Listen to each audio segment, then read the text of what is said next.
Bonjour, je ne sais pas si vous m'entendez. En fait, je suis tout seul ici chez moi à Montréal. J'aurais beaucoup aimé être avec vous pour l'activité scientifique que vous avez organisée. Ce n'est pas donc par manque d'intérêt, mais plutôt à cause des méchants fuseaux horaires qui nous séparent. Euh, je voulais commencer avec le constat de cette profonde ironie d'être tout seul en train de prononcer un discours, une conférence sur le vivre ensemble. C'est un peu drôle, je sais. Alors, je me suis dit que j'allais m'accompagner de quelqu'un qui connaît bien le sujet, le professeur. Et là, il va peut-être intervenir de temps à autre. Et si jamais vous avez des questions pour lui à la fin de la présentation, sentez-vous à l'aise. J'aimerais aussi dire un grand merci à Thierry et à Rachid pour l'invitation et pour tout le travail d'organisation. Je pense qu'il y a il y a d'autres activités à venir dans le cadre de ce projet. Donc, j'ai hâte entendre plus parler de la suite. Alors, je surveille un petit peu le temps. Il est 20h15 ici. Oh, 20h16. Alors, j'ai déjà utilisé une minute. Dommage. En espérant que ça va fonctionner, je vais partager mon écran avec un petit PowerPoint que j'ai préparé sur le sujet. Alors, j'essaie de mettre ensemble un peu ces idées qui sont assez spécifiques sur le contexte québécois, la façon que les municipalités décident de mobiliser le concept, la notion de vivre ensemble euh, au niveau de l'action municipale qui vise à créer des territoires ou des communautés plus inclusives. Et donc, il y a tout un tas de mots-clés là que je viens de prononcer. Je vais essayer de me concentrer surtout sur le vivre ensemble et sur le pluralisme. Et dans la présentation, je vais tenter de démontrer comment les municipalités, certaines municipalités au Québec mobilisent la notion de vivre ensemble, malgré toutes les contraintes qui viennent avec la pensée et les systèmes politiques pluralistes. Alors, je vais me retrouver là-dedans. Euh, les chercheurs en sciences sociales, de plus en plus, ont de l'intérêt pour la question du pluralisme et comment ce pluralisme est mobilisé à l'échelle locale, au niveau de cette gouvernance des municipalités surtout. Et donc, dans le contexte de cette présentation, je voulais poser un peu cette question. Comment est-ce que les villes, dans les sociétés surtout pluralistes occidentales, mobilisent les principes de vivre ensemble ou les notions de vivre ensemble, peut-être parfois les significations de vivre ensemble dans les discours, alors que nous savons que les espaces urbains, surtout en Amérique du Nord, deviennent de plus en plus diversifiés. Alors, il y a une sorte de paradoxe de ce propos parce que le vivre ensemble présume une sorte de la création d'un nous collectif, malgré le fait que les sociétés se diversifient de façon très rapide, notamment au Canada et au Québec. Alors, dans la présentation, je vais essayer d'utiliser la pensée systémique, que je ne prendrai pas beaucoup de temps pour définir ce que c'est ou pour élaborer un peu cette pensée comme cadre théorique. Euh, mais quelques notions systémiques, notamment la notion du paradoxe et la double contrainte. Paradoxe et double contrainte comme concept systémique pour montrer comment les gouvernements municipaux au Québec euh, essaie de dépasser les paradoxes du pluralisme. Et la méthode principale que j'ai constatée dans un projet de recherche récent, c'est cet énoncé du vivre ensemble. Je vais entrer un petit peu dans le vif du sujet. Le vivre ensemble, donc, n'est pas, selon ma collègue Rachida Azdouz, une rince-bouche. Autrement dit, évidemment, c'est un terme qui est très galvaudé et je dirais qui fait l'objet de beaucoup de discours et de critiques depuis une dizaine d'années, peut-être plus.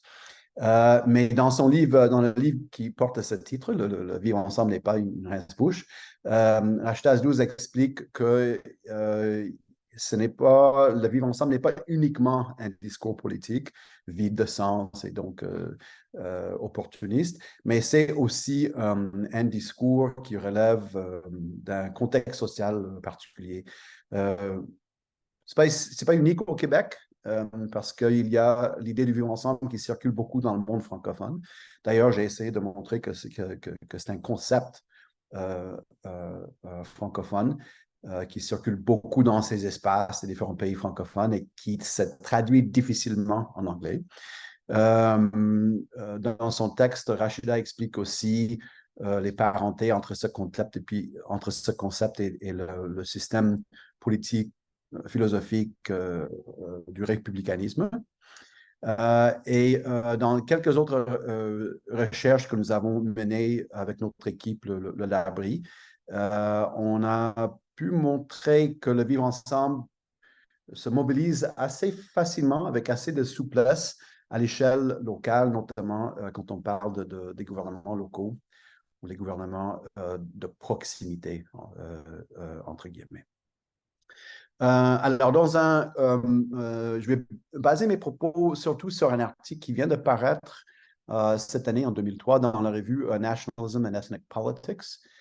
C'est un numéro spécial, en fait, avec une série de textes organisés par notre collègue Elko Winter, qui est à l'Université d'Ottawa, qui voulait regarder les politiques publiques de la diversité au Canada, surtout, pour essayer de montrer les façons que les gouvernements essaient d'aller au-delà des oppositions binaires. Et donc, j'ai pris le cas du Vivre ensemble à la Ville de Montréal pour montrer comment, dans ces politiques d'intégration municipale, comment le Vivre ensemble permettait de dépasser l'opposition entre le modèle canadien et le modèle québécois. Je vais en parler un peu dans quelques instants. Premièrement, il faut donc constater que le pluralisme se caractérise par un paradoxe de fond. À partir de ce débat qui oppose le multiculturalisme et l'interculturalisme. Donc, deux modèles qui correspondent à deux peuples, donc les Anglais et les Français. Un gros débat historique. Je ne sais pas si ce débat vous êtes familier ou même si ce débat vous intéresse, mais les fameuses deux solitudes au Canada opposent donc un Canada anglais et un Québec français. Et dans ces deux systèmes, il y a deux modèles dominants dans chaque système par rapport à la gestion des questions en rapport avec la diversité. Et donc, le multiculturalisme serait le modèle canadien et l'interculturalisme le modèle québécois. Les deux sont en opposition souvent, avec certaines personnes disant que c'est la même chose et d'autres personnes disant que c'est exactement le contraire. Autrement dit, quand on parle de ces deux modèles-là, on se trouve souvent en contexte de double contrainte parce que les deux seraient ostensiblement opposés, diamétricalement opposés. Alors, que faire dans une ville comme celle de Montréal où il y a, je dirais, l'exigence ou l'injonction, l'impératif d'être à la fois multiculturaliste, donc reconnaître la diversité, mais interculturaliste, favoriser les interactions. Je fais un sommaire très, très sommaire des deux modèles, mais souvent les acteurs locaux se trouvent en position de double bind ou double contrainte parce que les deux modèles sont vrais, mais ils peuvent sembler complètement opposés. Alors, du point de vue systémique et à partir des approches systémiques, la meilleure façon de quitter un paradoxe, c'est de changer de niveau. Et donc, pour faire cela, il faut reconnaître que les deux approches sont similaires et différentes, mais elles sont aussi dans la grande famille de la pensée pluraliste. Alors, j'ai fait, dans un texte publié en 2017, j'ai essayé pour une première fois de décliner un peu ces différents niveaux de la pensée pluraliste par rapport aux politiques municipales. C'est un texte qui est un peu maladroit et un peu, je dirais, lourd, mais l'idée reste, c'est que si on regarde les principes qui rassemblent ces deux façons de faire, avec une approche complémentaire ou complémentariste. On peut clairement voir dans quelle mesure le multiculturalisme et l'interculturalisme, ce sont tous les deux des modèles pluralistes. Alors, comment faire pour mobiliser cette pensée pluralisme-là? Je commence par trois propositions du pluralisme. Premièrement, le pluralisme est une idéologie. Ça veut dire que c'est une série de propos normatifs, comme n'importe quel autre isme. Le pluralisme se base sur l'idée de d'abord reconnaître la diversité comme réalité, d'encadrer cette pluralité-là pour assurer les droits des personnes minoritaires, mais aussi de promouvoir les idées que les sociétés plurielles, que la réalité plurielle soit quelque chose de positif pour la société, comme une valeur ou une richesse en soi. Deuxième propos ou proposition, c'est l'idée que le pluralisme est lui-même pluriel. Il n'y a pas une façon de prôner ou de promouvoir le pluralisme. On peut, par exemple, comparer le modèle canadien avec le modèle australien, avec le modèle suisse, avec le modèle de la Réunion, et on peut, et bien d'autres. Mais malgré ces ressemblances ou les airs de famille dans ces approches pluralistes, le pluralisme est profondément contextuel et ancré dans des contextes, dans des histoires et des dynamiques sociales locales. Troisièmement, le pluralisme est en crise et nous savons de plus en plus avec la montée des mouvements d'extrême droite, avec le genre avec des critiques des modèles pluralistes, non seulement les mouvements anti-immigration, mais aussi tous les mouvements nativistes et nationalistes qui, qui ressurgissent actuellement. Le pluralisme est loin d'être acquis et il y a des secteurs dans chaque, il y a des groupes de personnes dans chaque société, dans chaque population qui, qui manifestent ou se manifestent contre le pluralisme. Alors, le pluralisme ne serait pas une question de consensus dans les sociétés contemporaines, mais plutôt quelque chose qui doit être réaffirmé constamment de nos jours. Alors, les politiques d'intégration municipale, pour moi, c'est de m'intérêt. Je n'ai pas toujours été, mais je suis devenu anthropologue des politiques, des politiques municipales.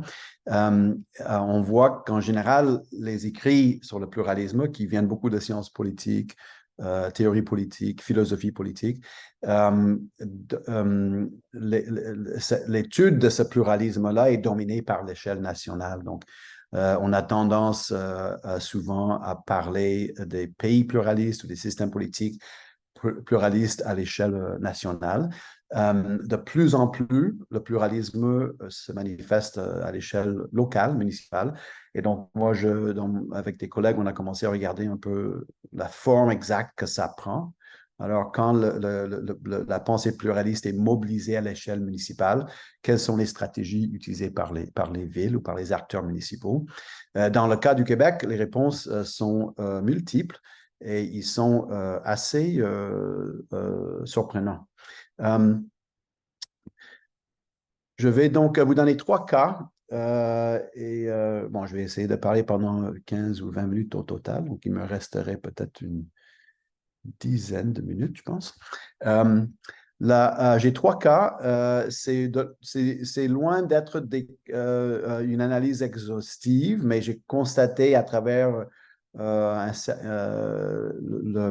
des observations des politiques municipales dans différentes villes au Québec. Je voulais mettre lumière sur au moins trois stratégies ou trois finalités du vivre ensemble à l'échelle municipale. Le premier, ça serait le cas de la ville de Montréal. Je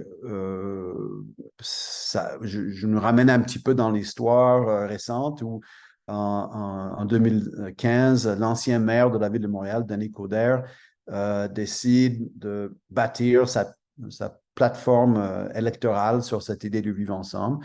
On est dans une période où il y a des montées de préoccupations sur la radicalisation, surtout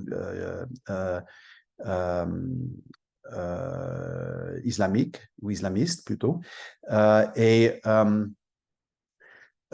Coder va donc créer une sorte de comité composé de chercheurs et d'élus et surtout de maires venant de plusieurs villes à travers le monde pour proposer une plateforme de la diplomatie municipale sur laquelle il va attacher ce vocable de vivre ensemble.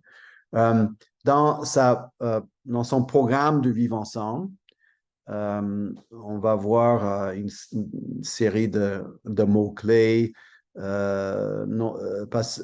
notamment l'inclusion. Il va parler aussi beaucoup de la vigilance. Et donc, Coder essaie de montrer un peu l'intérêt pour un modèle de gestion de la diversité qui soit rassembleur, qui permet un peu les interactions, comme dans le sens de l'approche interculturelle. Mais étant donné lui-même une créature du système fédéraliste et de la pensée multiculturaliste, il ne peut pas directement utiliser le vocabulaire de l'interculturalisme, malgré le fait que Montréal est déjà reconnue comme ville interculturelle par le Conseil de l'Europe depuis 2010 ou 2011, je pense. Et donc, Coder, dans une sorte de tour de magie, il propose pour la première fois à l'échelle municipale au Québec tout un dispositif municipal pour promouvoir la cohésion sociale à travers l'idée du vivre ensemble. Alors, ce que plusieurs observateurs ont témoigné à cette époque-là, c'est même si la ville de Montréal et les différents acteurs municipaux hésitaient entre l'approche multiculturaliste du Canada et l'approche interculturaliste du Québec, Denis Coderre refuse cette opposition et il dit non, on va faire du vivre ensemble. C'est une ville francophone, une très grande ville francophone pour les Amériques. Et il voit donc, il ne le dit pas comme ça, mais de la façon que ça a été mené dans la création de cet observatoire international des maires pour le vivre ensemble. Il va esquiver ou contourner le problème du débat entre le multiculturalisme et l'interculturalisme en parlant simplement du vivre ensemble.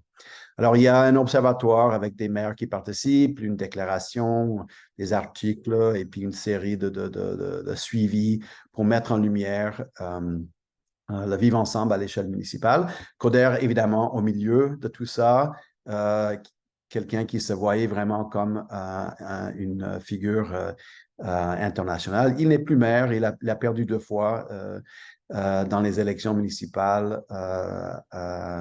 Nous avons une mairesse qui s'appelle Valérie Plante et elle parle de vivre ensemble, mais avec beaucoup moins d'enthousiasme. Je pense que les élus municipaux n'aiment pas reconnaître les politiques et programmes des prédécesseurs.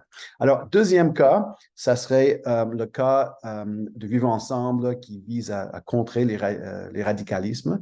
Puis, je vais prendre ici le cas de la ville de Québec. Vous avez à droite donc l'ancien maire de la ville de Québec, Régis Labombe, qui, en réponse à une crise, donc une série de personnes qui ont été tuées dans une mosquée,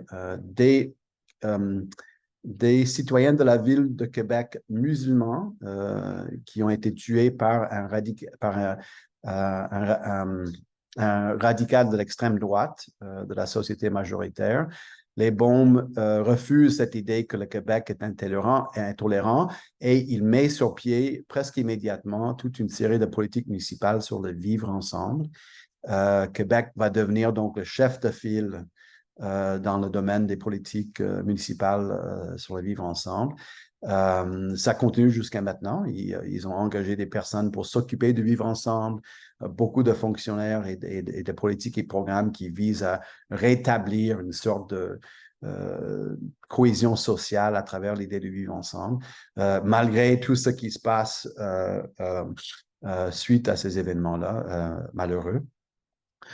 Et donc, le vivre ensemble est vu comme une sorte de garde-fou pour s'assurer que les radicalismes d'ici et d'ailleurs ne mènent pas à l'intolérance et coupent complètement la cohésion sociale. Le vivre ensemble alors comme une sorte de projet de société municipale qui n'est pas toujours facile à expliquer. Alors, dans les années plus récentes, les responsables de la politique municipale à Québec ont essayé de rendre le vivre ensemble un petit peu plus concret pour que monsieur et madame tout le monde puissent comprendre de quoi il s'agit, parce que ce n'est pas toujours facile à définir. Troisième cas, c'est le cas d'une ville dans l'ouest de Montréal qui s'appelle Vaudreuil-Dorion, qui se mobilise à travers une année et plus pour consulter la population, pour ramener ensemble les fonctionnaires municipaux avec les différentes communautés qui composent le territoire et essayer de montrer que le vivre ensemble serait donc la meilleure façon de rallier des personnes du groupe majoritaire qui pourraient être anti-pluralistes ou qui pourraient être anti-immigration. Essayer de ramener un peu cette idée très, très républicaine, très, très rassembleuse du monde francophone pour expliquer que l'identité de cet espace municipal appartient à tout le monde, indépendamment des origines, et qu'il y a une sorte d'interdépendance que vous voyez ici dans l'objet d'art qui a été construit dans le cadre de la consultation municipale. Donc, la ville de Vaudreuil-Dorion vient de sortir sa politique de vivre ensemble. C'est très intéressant. C'est basé un peu sur trois principes pluralistes. Donc, la reconnaissance de la diversité, la lutte contre la discrimination et le rapprochement par le dialogue. Ce n'est pas sans critique, évidemment, parce qu'il y a toujours des membres de ces sociétés majoritaires, de ces groupes majoritaires, de ce qu'on appelle ici les Québécois de souche, qui ne sont pas contents de voir plus d'immigration et de voir les visages de la communauté changer rapidement. Il y a aussi, il faut le dire, il y a des personnes issues de l'immigration qui ont des réserves avec l'immigration et qui se disent que le Québec, pour assurer le vivre ensemble sur la longue durée, le Québec a besoin d'avoir moins d'immigrants et mieux s'occuper des personnes qui se trouvent déjà ici au Québec. Alors, je pense que je vais arrêter là. Je ne sais pas s'il y a des leçons à tirer de ces recherches-là. C'est une recherche qui est vraiment en cours. Le vivre ensemble, comme j'ai essayé d'expliquer, n'est pas uniquement une idée qui est instrumentalisée dans les discours politiques. C'est aussi vu par certains acteurs du milieu municipal comme un outil pour expliquer un ensemble de politiques et programmes qui visent à rendre la ville plus inclusive et lutter contre la discrimination aussi. Alors, l'utilisation du concept du vivre ensemble varie selon le contexte et selon les personnes. Je voulais terminer ma présentation avec un extrait de l'appel à communication par nos collègues. Donc, dans le contexte de ce colloque et un autre qui est à venir en 2024, qui constate que l'utilisation de la notion du vivre ensemble dans les différents espaces institutionnels pose la question de sa finalité. Est-ce qu'elle sert à exprimer un mode opératoire d'une société qui se voudrait inclusive, un peu comme dans le cas de ce combat contre les radicalismes? Est-ce que c'est plutôt à invisibiliser et masquer certaines réalités sociales? Je pense que Dans le cas de la ville de Montréal, qui au début utilisait le vivre ensemble pour contourner un débat politique très sensible. Je pense que c'est illustratif. Ou encore, est-ce que c'est la finalité de servir de credo rassembleur pour tendre à multiplier les interconnaissances, les connaissances entre les groupes et agir sur la diminution des conflits?